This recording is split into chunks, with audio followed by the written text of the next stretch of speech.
जिन लोग की site strong हैं, लोकेशंस अच्छी हैं, डेवलपर की क्रेडिबिलिटी अच्छी है, they clearly are beginning to, जिसे कहते हैं, command there price more.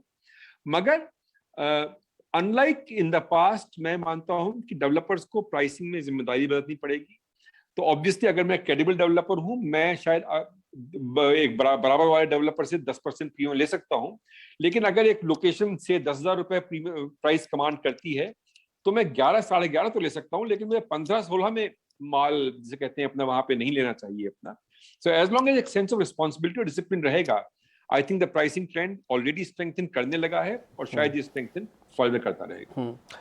Ashok जी, क्योंकि रियल एस्टेट की मार्केट ना थोड़ी रीजनली आपको पता है कि बटी हुई है। साउथ में अगर आप जाएंगे तो ऑल टुगेदर बिल्कुल प्राइस अलग है, कंसोलिडेशन अलग है, लेकिन नॉर्थ में खासकर एनसीआर में थोड़ा प्राइस फ्लक्चुएशन बहुत ज़्यादा होता है। तो एक बार ज़रा आपका व्यू पॉइंट, क्योंकि आपका जो दबदबा है ना वो थोड़ा दिल्ली एनसीआर में ज़्यादा है, तो ज़रा आपका व्यू पॉइंट वहाँ पर जानना चाहते हैं कि वहाँ की मार्केट की स्थिति को आप कैसे देखते हैं आप? सो देखिए, ऐसा है कि मैं मानता हूं कि आप इस समय हिंदुस्तान का कोई भी माइक्रो मार्केट लें, दिल्ली लें, मुंबई लें, बेंगलोर लें, हर माइक्रो मार्केट में शायद मे बी 5 से 7, 5 से 8 क्रेडिबल प्लेयर्स हैं जो कि उस मार्केट को प्रीडोमिनेंटली कंट्रोल कर रहे हैं, या कंट्रोल कंट्रोल गलत शब्द है, प्रीडोमिनेंटली जहां पे वो प्रेजेंट हैं। पहले साथ में 100 छोटे बिल्डर भी हुआ करते थे, अब उन 100 में से काफी हैं जो कि तकलीफ में हैं, चाहे वो डेट रिलेटेड इश्यूज हो, चाहे कस्टमर रिलेटेड इश्यूज हो, चाहे उनका कोई एक्शन रहे हो जो कि मिसफायर कर गए हो। तो variety of reasons, but clearly एक कंसंट्रेशन हो रहा है। और हर ज्योग्राफी में 6-7 रिलेटिवली जो ज्यादा क्रेडिबल प्लेयर्स थे, जिन्होंने अपनी बैलेंस शीट किसी हद तक सॉल्व कर ली थी, वही लोग हैं जो कि सरवाइव कर रहे हैं और ग्रो कर रहे हैं। यही बात साउथ में है, मुंबई में है, और यही बात दिल्ली में है। दिल्ली में आपकी बात सही है कि काफी रिलेटिवली बड़े डेवलपर्स जो थे, खासतौर से नोएडा की ज्योग्राफी में, वो वेरियस तरीके की स्ट्रेस में फंस गए हैं। And clearly some new developers including some from outside NCR वहां आ रहे हैं, एंड कुछ प्रोजेक्ट्स का क्लियरली बड़ा अच्छा रिस्पॉन्स जा रहा है।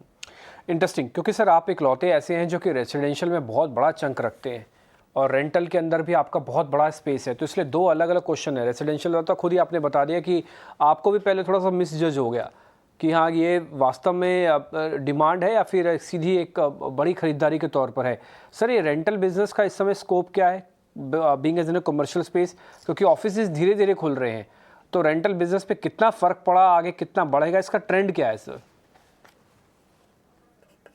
तो देखिए, ऐसा है कि ये फैक्ट है कि जो स्पेशली जो फर्स्ट लॉकडाउन रहा से दिसंबर जनवरी तक, वो उस दौरान ऑफिसेज में वैकेंसी, मतलब ऑफिसेज में जिसे कहते हैं लोगों का आना वर्चुअली जीरो हो गया था। रिटेल मॉल्स 3-4 महीने बंद रही बीच में। सेकंड हल्का हल्का शुरुआत हुई थी, फिर वो सेकंड वेव आ गई। बट अब अगर मैं देखता हूं से जून से लेके अब सितंबर एंड तक, पिछले 4 महीने में, तो एक तो क्लियरली एक ट्रेंड है कि जो ऑफिसेज में वैकेंसी लेवल्स जो पहले 3-4% हुआ करती थी, आज की डेट में 13-14% है। 10-11% वैकेंसी लेवल्स क्लियरली बढ़ गई हैं, ये फैक्ट है। लेकिन पॉजिटिव ट्रेंड ये है कि वैकेंसी लेवल्स धीरे धीरे हमें लगता है प्लेटो होने लगी है, फर्दर नहीं बढ़ रही है। जिन लोगों के पास ऑफिसेज हैं वो छोड़ नहीं रहे हैं, वो ये जरूर उस पर चेक कर रहे हैं कि फर्दर एक्सपेंशन स्लो करें। बट जो बड़े, स्पेशली जो बड़े आईटीएस प्लेयर्स हैं, बड़े बैंकिंग और फाइनेंशियल सर्विसेज के प्लेयर्स हैं, इट इज नॉट कि कोई बल्क माइग्रेशन हुआ है, but yes, future growth definitely लोगों ने बहुत कॉशियस हो गए हैं, बहुत स्लो हो गए हैं। हालांकि इसी बीच में हमने अक्टूबर नवंबर में अपने चेन्नई के नए प्रोजेक्ट में एक ब्रिटिश बैंक के साथ 7 लाख स्क्वायर फुट साइन किया, जो कि उस ब्रिटिश बैंक का ग्लोबली सबसे बड़ी फैसिलिटी है। सो इट इज नॉट कि लोग जो हैं वो ये मान के बैठे हैं कि वर्क फ्रॉम होम हमेशा रहेगा। Clearly going forward work from home और वर्क फ्रॉम ऑफिस का कोई ना कोई सम्मिश्रण, कोई ना कोई हाइब्रिड जरूर निकलेगा।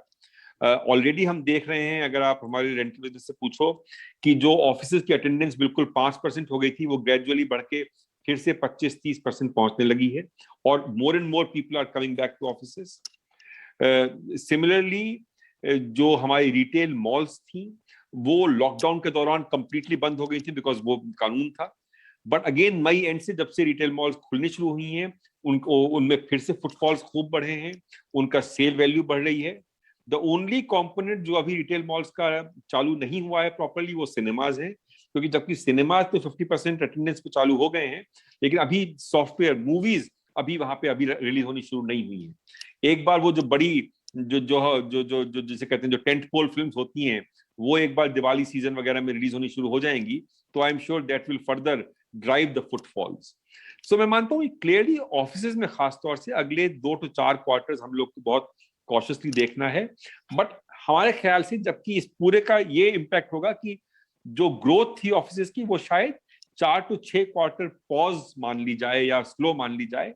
बट इवेंचुअली देखिए जो इंडिया का फंडामेंटल एडवांटेज है as an economy of talent, as an economy of intellect, वो तो कहीं जाने वाला है नहीं।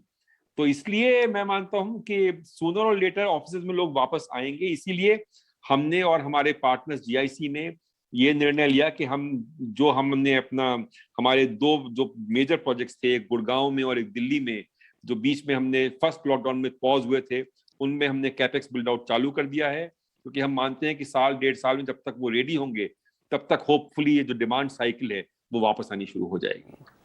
सर जहां आप छोड़ रहे हैं ना, यहीं से मेरा एक्चुअली एक और क्वेश्चन बढ़ता है, वो ये है कि क्या आपकी जो ग्रोथ है आप बहुत ही एग्रेसिव होकर सोच रहे हो कि ठीक है अब सब कुछ ठीक है, आगे बढ़ेंगे हम और स्पीड से आगे बढ़ेंगे, जीआईसी के साथ आगे बढ़ेंगे, या फिर अभी भी आप थोड़ा कंजर्वेटिव होंगे, नहीं ठीक है स्थिति ठीक तो हुई है लेकिन पहले थोड़ा बैलेंस शीट ठीक करो, पहले से बिजनेस को और ठीक जमा लेते हैं फिर एग्रेसिव ग्रोथ की तरफ जाएंगे? तो आप हाई ग्रोथ हो या फिर कंजर्वेटिव केयरफुल ग्रोथ हो? नहीं, तो क्लियरली हम ओके, तो हाई क्या है, ये हाई हर एक आदमी अपने लिए खुद डिफाइन करता है। हम अपने हिसाब से हमारा सेल एज एग्जांपल, जो हमारा सेल ट्रैक्शन है वो तकरीबन ऑलरेडी 1000 करोड़ पर क्वार्टर प्लस चल रहा है। हमें उम्मीद है कि in the immediate short term ये आप और बढ़ता हुआ देखेंगे। अगर आप हमारी जो पाइपलाइन हमने आइडेंटिफाई की है और अपनी एनालिस्ट प्रेजेंटेशन में भी लगाई थी लास्ट 2 क्वार्टरों से, तो हमने काफी प्रोजेक्ट्स आइडेंटिफाई किए हैं दिल्ली में, गुड़गांव में, चंडीगढ़ में, चेन्नई में, जो हम लॉन्च करेंगे अगले 3 से 4 क्वार्टर्स में। तो एक्चुअली ये लॉट ऑफ प्रोजेक्ट्स आप देखेंगे अगले 3 से 4 क्वार्टर्स में डीएलएफ से निकलते हुए, और ये डिफरेंट प्राइस सेगमेंट्स में होंगे। लोएस्ट एंड पे शायद एक 1.25 करोड़ का होगा, और obviously there be upper most end पे तक कैमेलियाज है ही। हम लोग सेंट्रल दिल्ली में एक हमारा बहुत बड़ा रेजिडेंशियल जॉइंट वेंचर है जीआईसी के साथ, उसका होपफुली जो अगला फेज है वो एक बार सारे अप्रूवल्स मिल जाएं तो वो भी अगले कुछ महीनों में हम लाएंगे, जो कि आई थिंक सेंट्रल दिल्ली के लिए एक बहुत ही लैंडमार्क प्रोजेक्ट होगा। तो आप देखेंगे कि मैं ये नहीं कह रहा कि मैं एक ब्लाइंडली ट्रेडमिल चेज करता रहूंगा प्री सेल्स टारगेट में, but frankly you will see कि हमारा जो पेस ऑफ ग्रोथ है वो ऑलरेडी तेज है बनिस्बत जो उसके पहले था, and hopefully you will continue seeing कि ये फर्दर तेज होता रहेगा। ठीक है सर, बहुत अच्छा लगा सर आपसे बातचीत करके अशोक सर, और उम्मीद करते हैं जल्दी आपसे वापस मुलाकात होगी। और फेस्टिवल सीजन के लिए आपका बहुत बहुत बधाई। हम ये मानते हैं कि आप दिन दुगनी रात चौगुनी तरक्की करें। बहुत बहुत शुक्रिया sir, thank you very much आज समय देने के लिए, बहुत बहुत शुक्रिया। फिलहाल कॉर्पोरेट कनेक्शन से भी इतना ही, नमस्कार।